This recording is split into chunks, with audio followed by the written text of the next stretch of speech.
ফরিদপুরে মধুখালী থানার এক মন্দিরে আগুনের ঘটনায় নিছক সন্দেহের বশে স্থানীয় হিন্দু সম্প্রদায় কর্তৃক নৃশংসভাবে দুজন মুসলিম শ্রমিককে হত্যা ও 5 জনে আহত করার জঘন্যতম ঘটনায় হেফাজতে ইসলাম বাংলাদেশের তীব্র নিন্দা ও প্রতিবাদ প্রসঙ্গে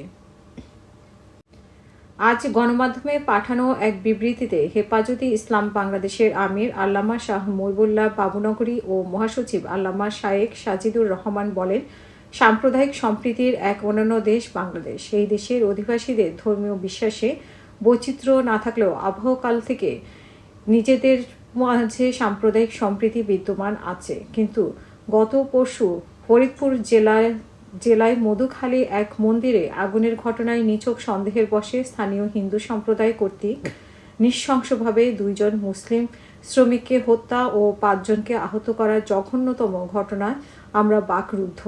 আমরা এর তীব্র নিন্দা ও প্রতিবাদ জানাচ্ছি। তারা বলেন, ফরিদপুরের মধুখালী থানার ডোমাইন ইউনিয়নের পঞ্চপল্লী গ্রামের কালী মন্দিরের গত পরশু বৃহস্পতিবার সন্ধ্যায় আগুন লাগে। কিন্তু কিভাবে এই আগুনের সূত্রপাত হয়েছে তা এখনো নিশ্চিত করা যায়নি। গত পরশু সন্ধ্যায় মন্দিরের প্রদীপ জ্বালানোর প্রায় 10-15 মিনিটের মধ্যেই সেখানে আগুনের সূত্রপাত ঘটে। তখন মন্দিরের পাশে নির্মাণাধীন বিদ্যালয়ে শুধুমাত্র 7 জন মুসলিম শ্রমিক ছিলেন। কিন্তু তাদেরকে কেউই আগুন দিতে দেখেননি বা তাদের আগুন দেওয়ার হীন উদ্দেশ্য থাকতে পারে এমন সন্দেহ করার কোনো যৌক্তিক কারণ এখনো খুঁজে পাওয়া যায়নি।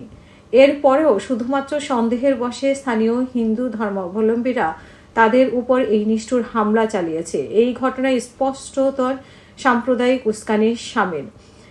নেতৃদ্বয় আরও বলেন যে, আমরা হত্যাকাণ্ডের এই ঘটনায় ব্যথিত এবং হতবাক হয়েছি। যারা এই নৃশংস ঘটনার সাথে জড়িত তাদের ব্যাপারে বিচার বিভাগীয় তদন্তের মাধ্যমে চিহ্নিত করে অবিলম্বে দোষীদের আইনের আওতায় এনে দৃষ্টান্তমূলক শাস্তি দিতে সরকারের নিকট জোর দাবি জানাচ্ছি। সরকার যদি এই ক্ষেত্রে দ্রুত যথাযথ আইনগত ব্যবস্থা নিতে ব্যর্থ হয় আর এর ফলে দেশের পরিস্থিতি নিয়ন্ত্রণের বাইরে চলে যায়, তাহলে সরকারই তার দায়ভার বহন করবে।